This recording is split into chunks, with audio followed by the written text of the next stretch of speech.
Hey friends, so I'm a big believer in if you mess something up, you need to own up to it. And that's what I'm doing here. I am owning up to my mistake. I got a custom order for a belt that's 38 inches long. So I made it. It has moonstone and rose quartz and a bunch of other beads, and I was really proud of how it turned out. Problem is, I did not read it as 38 inches. I read it as 28 and thought, yeah, that makes sense. I'm a bigger girl, so I don't know what sizes other people are. Yeah, that was wrong. Showed up on site to give her order. She tried to put it on, and it just was not big enough. And it was completely 100% my fault, because I misread the message. Good news is I get to show you how I make it, and over the next several videos, I will walk you through my whole process. So stay tuned for part 2. Yeah. Part 2 of me fixing my mistake. So what I'm doing here is I'm trying to keep everything in its exact order while pulling out the wire. You'll see here in a minute that I just decided not to keep it after all. I really liked this pattern, but I decided that it would just be too hard to keep. So I'm going to put everything in separate piles so that way it's nice and organized, and I am going to re-bead it here soon, just in a different way, but while keeping all of the different beads. And the rest of this video is just me continuing to organize. It really helps me when I am trying to rebead this because it keeps me organized, and I'm not so frantic. I did just work on this for hours trying to make sure it was all ready. Part 3 coming soon. Part 3 of fixing my mistakes. So as you can see there, still doing the moss agate right in the center and just going off both sides, keeping it symmetrical. I like to make them symmetrical. Some people don't, but for me it makes the most sense. So I'm keeping with the same color palette, using the moonstone, using the rose quartz, using the agate, keeping with the crystal. I'm just adding more. That way I can spread it out a little bit and keep it cohesive.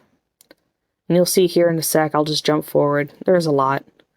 And then I do forget to show you me beading on the second board there, but that is okay.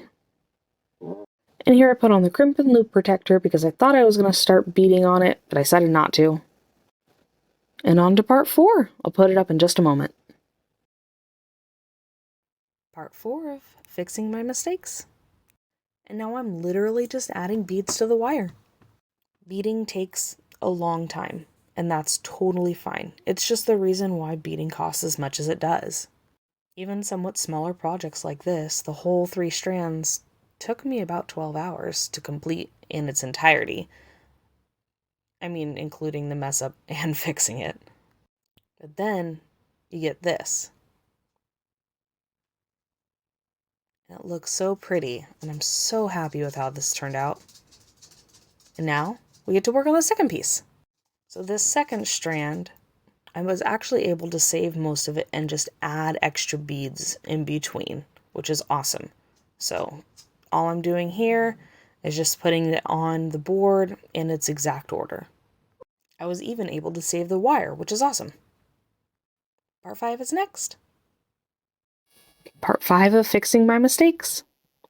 So in this one, I didn't show you the beading process, unfortunately. I showed you what it looked like before and what it looks like after. Sorry. But here's the finished piece. I kept the integrity of most of it, and like I said, just added some additional pieces just to make it a little bit longer. And here is the third and final piece. Just taking this one off. Now, because this one had so many seed beads, so many gold seed beads or spacer beads, just so I can add those little dangle pieces and they didn't look overcrowded, I could not save this design. I had to take it apart. That's okay. I even had to cut the wire apart so much because every time it would get too long, it would like flick beads up. Part 6 is next. Part 6 of fixing my mistakes. So here is the mostly finished third strand of the belt without the dangle bits. Now all I gotta do is put all of them together. Gotta lay them all out next to each other so we can add them together. Grab my little jump ring, and I drop it, just like always.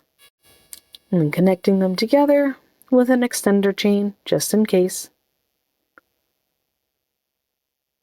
Then we connect the next side, and drop my jump ring again. I'm very good at dropping those. Add my little lobster claw, and there are the dangle bits. So now we're going to add them. And what I do is I like to set them out in the general idea of where I'm going to place them. Now in this particular case, I already knew where they were going. I was pretty good about not dropping most of these, but you'll see in a minute that I do. Next part's coming soon. Part 7, and the final part of me fixing my mistakes. So here I am just adding the finishing touches. I'm going to drop that first ring there twice. That happens. That's just like me. And then it's done. And I'm really happy about how it turned out. I'm actually almost more pleased with this turnout than I was with the original. So, silver lining? But moral of the story is, just own up to your mistakes. Yeah, other people may not be happy about it, but people are way more understanding if you just own up to it. Nobody's perfect. Everyone makes mistakes. And you get a chance to make it right. And I'd rather be known for someone who will fix their mistakes than someone who won't. So, yeah.